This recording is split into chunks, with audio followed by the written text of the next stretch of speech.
சித்திரக்கூடத்தில் ஸ்ரீராமபிரான் தங்கியிருந்தபோது நடந்த நிகழ்ச்சி இது. சீதா பிராட்டி சமைத்த உணவை ஸ்ரீராமபிரான் விரும்பி உண்பது வழக்கம். ஒரு நாள் தான் சமைத்ததை ஸ்ரீராமனுக்கு பரிமாறினாள் சீதாதேவி. அந்த உணவு எப்படி இருக்கிறது என்று கேட்டாள். அவரும் நன்றாக இருக்கிறது என்றார். மற்றொரு உணவை பரமாறியவர் இது எப்படி இருக்கிறது என்று கேட்டாள். நன்றாக உள்ளதே என்று சொல்லிக்கொண்டே சாப்பிட்டார். மூன்றாவதாக வேறொன்றை எடுத்தாள் சீதா பிராட்டி. அது தீய்ந்திருந்தது.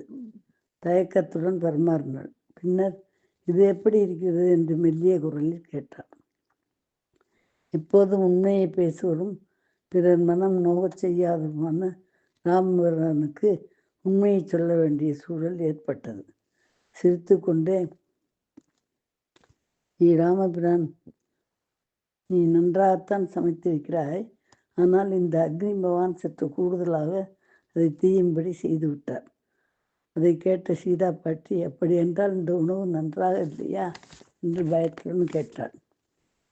அவளின் மனதை புரிந்து கொண்டவரான ராமபிரான், அதெல்லாம் ஒன்றுமில்லை, உணவு தீய்ந்து பார்ப்பதற்கு என்னை போல் கருப்பாக இருப்பது அழகுதான், அதை சாப்பிடுவதும் தனி சுவைதான் என்றார் ராமபிரான்.